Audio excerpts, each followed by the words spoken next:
Boom. That's the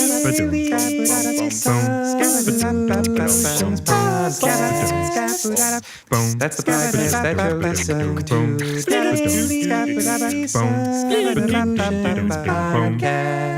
case you didn't know, that's the podcast you're listening to. Cast. All right, welcome everybody. Hey everybody, Graham over here. My name is Ashkan. And today's question is, why do people get nauseated in the tanks sometimes? Yeah. So that happens like 1 out of like, what would you say, 1,000 people? Yeah, I mean, when you get up to 1 out of 1,000, it's hard to tell really whether it's 1 out of 1,000 or like 1 out of 1,100, you know, like my human brain's just not really good at doing the I'm gonna say one out of every 1,247 people that come and float with you are going to experience this.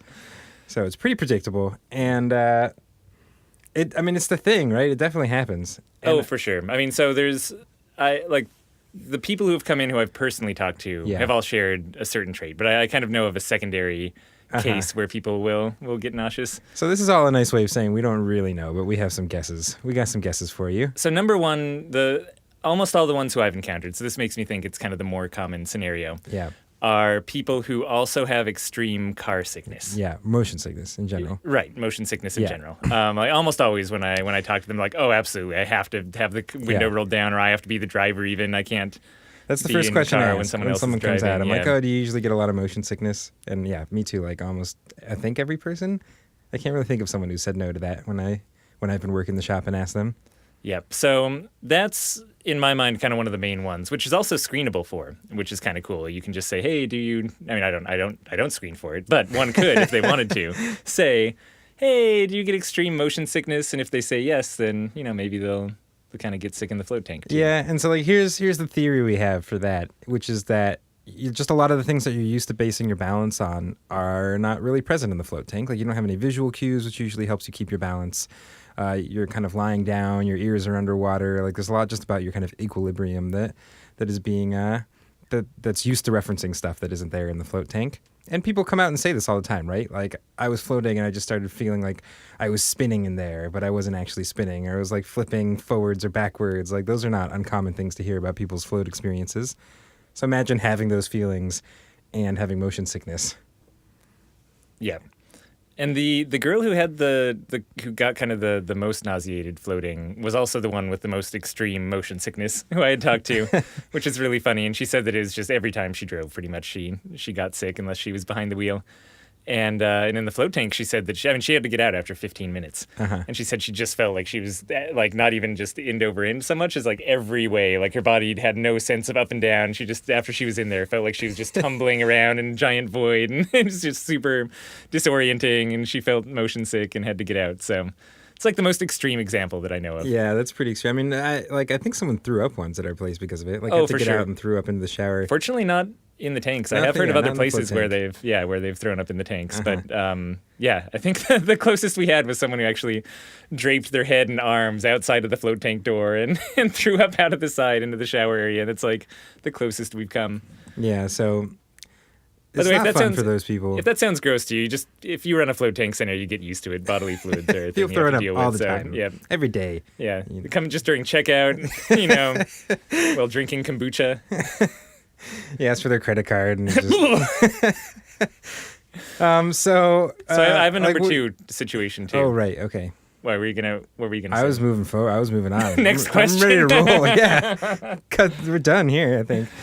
So number two, and this came from Kane down at Float Matrix. Yeah, who he says his first time floating, he actually threw up after his float. Got super sick. And he credits that to carrying a lot of tension in his abdomen. And that when he relaxed in the float tank, it kind of let go of a lot of that tension. And then when he was standing up at the end, that all just kind of came back and, you know, his stomach started clenching. And I have heard that from other people, you know, often athletes or runners or something like that, you know. And I personally store a lot of my tension back in my shoulders, for example. But there are people who just store their tension in their abs and their abdomen. And I could totally see that. Like, I could understand how if that's somewhere where you're used to kind of just being tense all the time and having that kind of muscular tightness about it, that relaxing, then all of a sudden those muscles going back to that tightness could definitely kind of cue you to evacuate your stomach contents, you know? Yeah, but that'd be like when you're getting out of the float tank. Exactly, getting out, yeah. So not during the float, but like at the very end, yeah. Yeah. Yeah, it's interesting. I mean, there's definitely some stuff there too about even I think Justin Feinstein in his talk at the last conference was talking about noticing differences and specifically like where people were holding tension and how much they're holding tension in their muscles and stuff like that, coming in with anxiety as opposed to like while they're floating. So I don't know. It's one of those things that sounds like we don't know entirely everything about that, what could be going on there. I mean, even the motion sickness thing is, and we're pretty sure that's something that causes it. But I also know really extreme, like people with extreme motion sickness who have come in who don't feel sick at all, right? Yeah. So even that's a bit of an unknown topic. I guess we didn't start this with the usual disclaimer of we don't know what we're talking about. Yeah, we don't even know why you're listening to us right now. So so then like, what do you do when this happens? We know a little bit more about that. So one thing that's nice is peppermint tea. Can be really like relaxing, and ginger tea too. And ginger tea can be really relaxing for your stomach. Great so to have we around. like to have those on stock in our kind of tea selection in the case that this does happen, and that usually helps. Like handing someone a nice cup of peppermint tea and telling them to sit down. Absolutely. Having a professional cuddler on hand is nice. Just for this moment. Yeah, exactly. Or really any moments of stress, you know. Good for the staff too. I usually give them their money back. Unless they seem like they really liked it, then I charge them more. But the float? The float, yeah. I just give them a refund. Yeah. Like straight up. I mean, usually people come out pretty fast, right? Like people come out 15, 20 minutes in. If for they're the motion if they're feeling sickness really one, bad. yeah. Sometimes people make it the whole time and come out and still say like they were just sitting there kind of fighting motion sickness. And pretty much no matter what, I'll just be like, dude, let me give you a refund. This is not like, I don't want you to have paid to come feel sick. Like that's not the service I'm trying to offer in the world. And sometimes people are even they're hard to convince to take it. I've had before. They're like, no, it's my fault. Like, you know, and I was like, no, it's fine. Like here, I feel bad. Like you should have the money back. I usually tell them the story of other people who have felt the same thing as well, and really try to convince them to come in for another float. Yeah, so that's the interesting thing, is that most of the time, if someone is willing to try it again, it seems to go away. Yeah, and I like don't know. It decreases. I mean, like sometimes it's still there the next time, but it's less. But I mean, like talking to Kane, who said like he just kept floating. And he started up a float tank center, right? Center. So actually, often I do tell Kane's story, and apologies if I got any of the specifics wrong there, and you're listening to this, Kane, and no apologies if I got a lot of the specifics wrong and you're not listening. So, but I'll say that. I'll say, hey, we know someone who got sick after their first float, and they ended up liking it so much in the future they went on to start an entire float tank center, and that usually is enough to kind of spur people on to at least be willing to, you know, maybe come back again. Yeah. I mean, the fact they don't have to pay for it is great. I do the same thing. Yeah, full discount or free float for next time. And that's all we know. That's it. That's well, let's talk about overheating a little bit, because I guess I have heard people feeling like they're getting sick to their stomach or needing to get out just from the float tank water being too hot. That's true. That happened to me once. Well, so I was really hungover too, and and it was just really unpleasant. It was super hot, like it was too hot. So we'll call this an uncontrolled experiment, then, right? But it did. It made me feel like kind of nauseous, and I actually had to get out early because it was just not an enjoyable experience.